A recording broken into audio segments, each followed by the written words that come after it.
welcome to this episode of On the Road with Kelly and Bob. I'm Kelly Phillips. And I'm Bob Phillips. Kelly, one of the things that's become apparent to me this year as we've been traveling around all 50 states of our nation is that in spite of political differences, which of course could be an all-time high, there still exists something we can at least partially agree on called American values. Okay, I get that. And probably some of those American values can be found in the documents written by the founding fathers.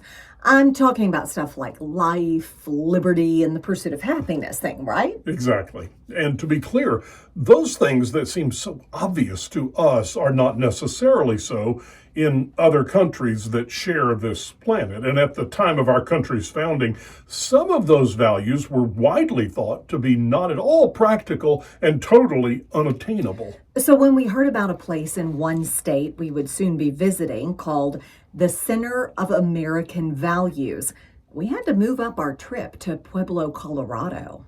Born and raised in Pueblo, Colorado. Never left. Done a lot of traveling, but every time I come back, I like Pueblo. I started a production company when I was a senior in high school, film and sports. High school? Yeah, high school. I liked editing, and I liked producing, and I liked music, and putting music, and we were making a lot of family films at the time where we'd take pictures, and now you get, Facebook does it for you. Brad Padula was an early day entrepreneur, and at an early age, while still in high school, he started his video production company. That company went from filming high school sports to weddings to commercials and corporate videos. Before he knew it, Brad had a booming business, then a detour of sorts, an opportunity that would eventually change his life and other lives too. In the early 2000s, I had a client. He was a Medal of Honor recipient. His name was Pete Lemon, and he was a motivational speaker out of Colorado Springs. He lived in Springs, and somehow we crossed paths, and I was making his videos to pitch his motivational speaking. So I was making these like little short reels. Pete was also, around that time, Pueblo, Colorado, which is home to 4 Medal of Honor recipients, was going to host the National Medal of Honor Convention in September of 2000. They have a convention every year in a different city, and the cities bid on getting the convention. Well, Pueblo had earned the bid. And one of the reasons they were going to unveil 4 statues of the 4 local guys. So Pueblo was going to host this convention.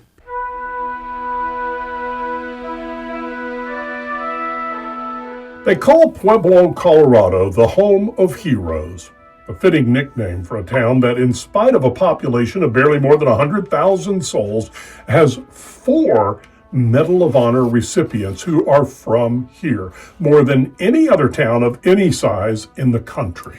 Those 4 Medal of Honor recipients from Pueblo are William Crawford, Carl Sitter, Raymond Murphy, and Drew Dix, also known as the fighter, the captain, the lieutenant, and the Green Beret. President Dwight D. Eisenhower said, there must be something in the water in Pueblo, referring to the number of Medal of Honor recipients who were from this town. And Pete goes, you know what? We should make a documentary on these 4 guys. I said, well, yeah, that's a good idea. We'll do a piece on each guy. Pete had a book called Beyond the Medal, which he did these little anecdotes on recipients, like telling a little story or they write a poem, and he put this together, Beyond the Medal. Well, we liked the title, so we named our documentary Beyond the Medal of Honor. And it was going to be on the 4 recipients from Pueblo.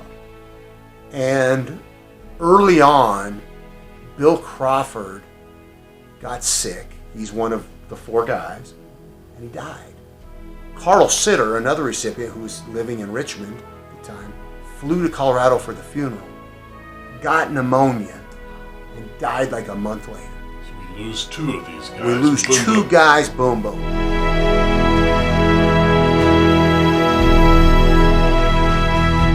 Before he knew it, Brad Padula was gathering footage, doing research at the National Archives, and shooting interviews for the Medal of Honor documentary. And with the help of PBS and Ross Perot, he was able to finish his film. He called it Beyond the Medal of Honor. It's still available and very much worth your time to watch it. But the film was just the beginning. Jerry Murphy, one of the 2 surviving Medal of Honor recipients from Pueblo, developed dementia and was placed in a facility there. Fellow Pueblo Medal of Honor recipient Drew Dix and Brad Padula made frequent trips to see Jerry. And that's when two friends, one of them a war hero, the other a filmmaker who, before all this, didn't really know anything about the Medal of Honor, decided to honor their friend. And with a lot of help from a lot of people, they did just that. It's been a real passion of mine to know those guys. And I lived on Jerry Murphy Road. What's funny is, and I never even know who he was. And we're sitting there, and Drew says, we need like a Center for American Values to recognize guys like Jerry, guys that have made extreme sacrifice and things. Concurrent to that is there was a photographer named Nick Del Calzo, and he started taking what we call the portraits of valor. And they're portraits of Medal of Honor recipients that are in a pose that means something kind of to their action or to their life. And so Nick was taking these photos for the Medal of Honor Society, which is a group of the Medal of Honor recipients that have a nonprofit.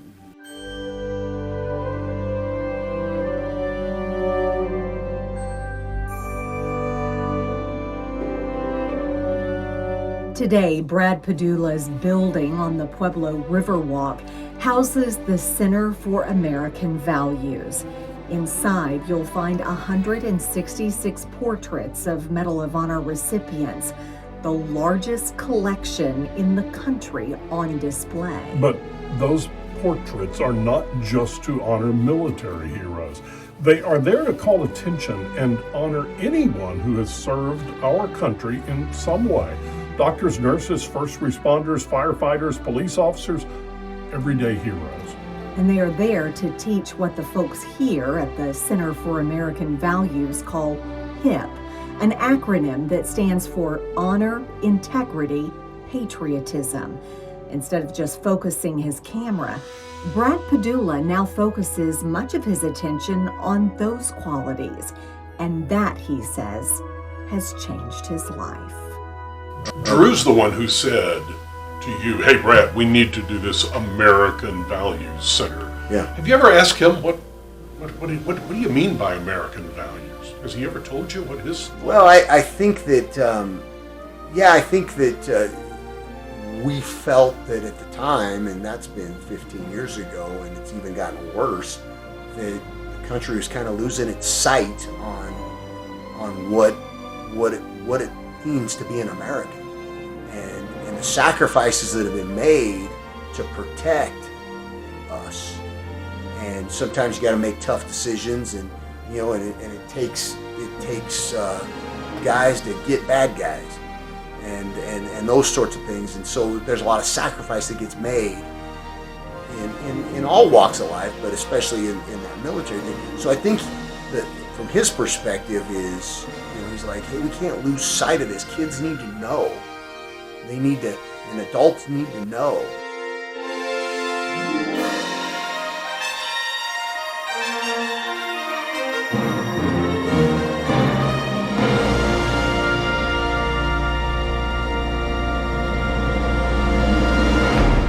Kelly, I know when we were there at the Center for American Values, which also houses Brad Padula's video production company, you probably sensed a kind of kinship between the two of us. We both started in that business at a very young age, and we were both eventually led down other roads that stemmed from that. Yeah, and this guy is a real go-getter and someone you can talk to about almost anything. He's deep and meaningful and someone who recognizes what's important in life. At least he's given it a lot of thought. We'll continue now with our conversation with Brad, first with more about how he started out, and then how all of that led him to all the really important things he, with a lot of help, like we said, has accomplished. We were filming sports, and that kind of went into my early college days, and we would run around and film local high school sporting events, and then sell the tapes to the parents. It was just VHS in those days. And then that turned into, hey, will you come film a wedding for us? And I'd shoot a wedding, and I'd shoot an event, which then turned into, hey, can you make a commercial for my small business? And we did a lot of cable ads at the time, you know, where they were doing cable ads. And so I made those, and we had a little office downtown. Eventually moved out of the basement because I was just doing my stuff in my house, and got out of the basement. I was still in college, and started making TV spots. But when I got my first office, the gals that ran the cable ads company had their office like just down the hall from me. So I started to get that business, and they'd have me go shoot the spots, and then I'd end up going to, you know, to east of town here to La Junta and Lamar and film those small town commercials, pizza stores, whatever. And so that, yeah, man, I did that for several years. Then it turned into corporate production. My original company was called Capture It Productions. And Capture It Productions was owned by myself and a buddy of mine, John Pecoraro. And my dad was a partner, and my cousin Dan DeRose was a partner. So Pete came to me and said, hey, you know, they're looking for somebody to kind of document the events and film and do the live production at the convention. I said, oh yeah, I'll bid on that. And so he got me connected, and so we got hired to cover the convention that was going to be in September. Well, we started working, and the statues were kind of being made, and so he said, well, go film some of those statues being made. So he's kind of direct. So I'm filming the statues being constructed down at the foundry where the guy was making them. Dave Durham was the commissioned artist on the statues. The monuments, because statues are, I learned this later, statues are life-size. Monuments are 1/3 life, or a third bigger than life, so like 8 feet tall. So these are bigger than life. These are monuments. So Pete was working on some financing, and we put a package in front of Ross Perot. Well, Pete put together, the package was help underwrite, and we had interest from PBS. Help underwrite putting this on PBS on Veterans Day, and put it in every high school in America with a curriculum. So then the rest is history. Perot came on board, helped fund PBS special, the making of the PBS special, and then he funded the putting it in 17,000 high schools on DVD with curriculum and all of that. So, you know, we didn't make any money, but we didn't lose any money at that point. You know, that's the idea. Yeah. You get it out there. We were able to make the film and not have a very expensive home movie. The Center for American Values is a nonprofit that's been around for 15 years that I co-founded with Drew Dix, who was one of the Pueblo 4 Medal of Honor recipients, who is also become a good friend of mine and was subject of my film Beyond the Medal. So Beyond the Medal aired in 2004 on PBS on Veterans Day. You know, and then a few years floated by, and Drew and I would stay in contact, you know, and we had a good rapport with each other, and you know, he's always on the go and doing stuff and busy, man. That guy's a busy guy. But Jerry Murphy was living in Albuquerque, and he started to develop dementia, and that's one of our other guys, Pueblo recipients. And Jerry got moved to Pueblo at a facility out here in Pueblo. And so Drew would come to town to visit Jerry and see me, and we would go visit Jerry together. So we would go see Jerry, and then afterwards we'd go have a Guinness beer, because Jerry was Irish, and we'd go have a Guinness beer in celebration of Jerry. One time we're there, it was over kind of Christmas time, and it was me, you can't make it up, it was me, Drew Dix, Jerry Murphy, and we're decorating Christmas cookies. We're putting frosting on them, and it was just kind of a weird moment, you know. I got these two masculine war heroes, and we're decorating cookies. And let me point out, before this, you didn't even know what the Medal of Honor was. Yeah, when I first started, I knew very little at best, and you know, and of course, years later, I mean, just have the most admiration for a recipient of the Medal of Honor for what it stands for. It's an amazing award, very, very rare to ever know anybody that had it, let alone be able to be hanging out with two of them on Christmas decorating cookies. So one time we went to visit Jerry, and he wasn't doing real well. And Drew and I left, and we went, and we'd have our Guinness, and we're sitting there, and Drew says, you know, we need like a Center for American Values to recognize guys like Jerry, guys that have made extreme sacrifice. And concurrent to that, is there was a photographer named Nick Del Calzo, and he started taking what we call the Portraits of Valor. And he did this big oversized book, had these portraits in it, and he got quotes from every guy. So every time he took a picture, he was gathering these quotes, and they would kind of ride with the portrait underneath it. Well, Nick, after that all project that went down around 2007, 2008, I had bought this building that we're sitting in. So Nick is now trying to monetize his portraits, and he's trying to get communities to bring them in for like a short run, like in a facility for like 2 weeks, and then they bring it, put it on stanchions, you come through and you see them and you leave. So Drew somehow calls me, says, hey, what do you think about bringing Nick's pictures to Pueblo? Like for a 2-week run at the library or something. And then I just asked the question, I said, well, you think he'd sell us a set and we put them on permanent display? And Drew's like, I don't know, let me check into it. So sure enough, he's willing to sell a set of the photos. He had sold a set to the Pentagon, and they had them on display.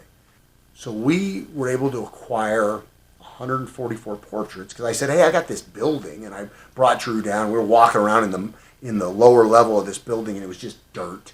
And so we're walking through, and I go, well, maybe we could, kind of finish this space out. They go, well, yeah, maybe this could be our Center for American Values that we were talking about with Jerry. And then that snapped it. So the photos would be the anchor, and then we would have we had the physical bricks and mortar space. And so then we jumped to action. And my dad was our first big donor, paid for the whole remodel, bought the portraits. At the time, we bought 120 of them. We now have 166. We have the largest collection in the country on display. These are not photos that got put in a stylization. These were, they sat for the photographer in the pose, and he flew around and he took the pictures. So we acquired, so any picture we had, they were living at one time. Now, many of them are gone now. We have 166 or 67 on display. There's only 66 Medal of Honor recipients alive. But we were able to form a 501c3, and we're an educational public charity, which is the best status for donors to give to, because we're almost like a church in that sense, or like a ministry. We're not a foundation. People mistake us for being well-heeled. They think we've got money and that we're like a funding group, but we are not that. We're shaking the can just like anybody else. One thing we're really proud of at the center is over those 15 years, I can say that we haven't wasted a dime of any donor money, because we put it into the programs. We don't have a CEO. We don't have an executive director. I mean, I'm the president. I'm non-paid of that nonprofit. Our board has always been a working board, unpaid board. So we run the organization with our top level people being unpaid. And so I always feel good about our fundraising, because I know that we use the money to reach kids. Because our whole thing is to bring kids through the center, educate, drop wisdom on kids, learn what I didn't know about the Medal of Honor. But it's not just about the Medal of Honor. Drew will say in a lot of our videos, you'll hear him say, hey, Medal of Honor is one segment of our society that have done things, laid their life on the line. But there's also, doctors, nurses, first responders, firemen, police that lay their life on the line. A lot of heroes. A lot of heroes. And there's everyday heroes too, Yeah. So we're quick to point out that, because we get pigeonholed into that maybe they think we're just about like we're a military organization. We're not. We just use the Portraits of Valor as an example of someone who made extreme sacrifice, and our mission, when you read it, we recognize extreme sacrifice to ensure that those actions are preserved forever. That people understand why they stood the line for American values, and our core values are honor, integrity, patriotism, and that's what we teach. We call our educational program HIP, the cool kids, but honor, integrity, patriotism, the acronym for that. And we have several other programs. It's not just for kids, because we could teach people my age. Certainly, they got a lot to learn too about American values and Constitution. Why was it so important whenever you established this center, that you had that educational support that went along with it? Well, I think that, we learned that educating was what the Portraits of Valor really stood for. When you walk in the center and you look at the portraits, yeah, they're neat pictures and things, but what did that guy do? And the quotes kind of take you educational. You'll read the quotes and you'll go, oh, and there'll be a quote about being, very simple ones. Press on. Never quit. Never quit. Get it done. Fight. Integrity. Do the right thing. It was the right thing to do. That's integrity. And, I did it for my country because my country asked me to do it. I just got off of a spaceship from some planet, and I hear the term American values, Center for American Values. How are you going to explain what American values are to me, the alien that got off the spaceship? I think you can discover wisdom in the center. And and that's what I learned, being ignorant to the Medal of Honor, was I gained some wisdom. I'm not saying I'm wise, but, I gained wisdom. And we need a brush up from time to time. How many times do you need a brush up on things? You look around and, I always talk about the way we did the portraits. We didn't spare any expense on the glass. There was anti-glare glass and anti-reflective glass. Anti-reflective's different. And that's what we have, which you don't see a light. You don't see anything in the image. So when you look around the center, all those faces are looking at you. It reminds me of like really interesting paintings, where you just get that feel. And those guys are watching. The feeling that I got touring that and looking at each and every one of those pictures was they're speaking to me. Yeah. Not just with the quote, but look in their eyes. It's interesting. It just has a power. It's like when you see Drew's portrait, he's with 3 other people. Yeah. And those people are significant to his action. There's his Chinese Nung bodyguard, Nago. So Drew was in Vietnam, and he was the lone American with indigenous troops. That was his action. He was with the CIA, and he led indigenous troops. A lot like we do now in Afghanistan, Iraq, and one American. It's a force multiplier. One American leading the local. So you had the Chinese nun. You had the rescued nurse, Maggie O'Brien. She's in the portrait. You had the CIA operative, Jim Monroe. He's in the portrait. That's what the picture is. So it's interesting. His statue depicts him without a helmet because Drew was in civilian clothes during his action. He was not in normal Army infantry.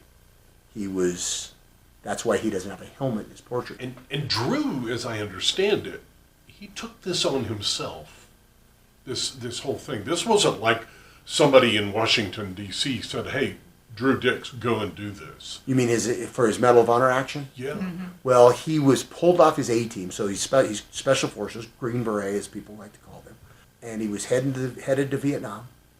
He was pulled off his A-team, and he was reassigned. He thought he was getting a desk job. He was really upset. He was sent to Saigon. He was briefed a little bit, and he was reassigned to the CIA. And so, he didn't know what was happening. And then when he got there, he was put in charge of what's called the Provincial Reconnaissance Unit, which is basically his own army of indigenous, and he ran his own show. He was doing things that even majors couldn't do in the Army. It was during the Tet Offensive, and what happened is he was upstream with some Navy SEALs, and they were doing a little operation. And if you know the story on the Tet Offensive of 1968, the whole country got attacked, and they came back into Chow Doc, which is where they were stationed in South Vietnam, which was supposed to be a safe, and that's where there was nurses and a lot of civilians, and it was a disaster. The city had been completely overran, and for the next 56 hours, that was his action, 56 hours, he took care of business. He did what needed to be done. He got it done. He got it done with very few men, and they took out 2 Viet Cong battalions in the end. 2 Viet Cong battalions with 6 guys. I mean, it's astonishing. Are you making a difference? Lieutenant Colonel Allen West, he loved the center, and he was like, you guys need more of these. This should be in every city in the country. should be in every state, at least in the country. And so, obviously to scale something like that, I'm not sure I'm smart enough to know how to do that, but certainly this model and what we do, and the bricks and mortar is the important thing, because we're not just an idea, we're a place. Yeah. And that's we're a destination. We're a destination. I'm going to try something on you here. I'm coming back to this Center for American Values, and I think you just hit on something, Brad. Never forget. Yeah. Because that's what you're doing here. Right. It all comes back to that. Yeah. Never forget, because once we do, where in the world are we then? That's what the education's for. You got to keep communicating and reminding people about why we're even here. We're no different than any other community. We just happen to have the Center for American Values. We happen to have 4 Medal of Honor recipients from Pueblo. We happen to have Drew Dix, who's a living Medal of Honor recipient from Pueblo, Colorado, who loves Pueblo, Colorado. What's the one thing that when people come here that you want them to take away? I want them to take away from the Center for American Values that when they walked through, that they felt inspired. They left here with more knowledge than they entered with. They feel good about what's going on here because it's recognizing people that did great things for America. That's what I want them to feel. You didn't know about the Medal of Honor, like most people, hadn't paid any attention to it, but you became great friends with some guys who were recipients. And now all of this has happened. What's this done for you here? Well, it's changed my life. I look back and I can't think of life before knowing Drew and being involved with Beyond the Medal. We had success with it. It's just how your life kind of goes. I love filmmaking, so I'm so happy that had a lot of success on a project that I still love to this day. The relationships I built are everlasting. What do those relationships mean to you, being close friends with these guys? They mean the world to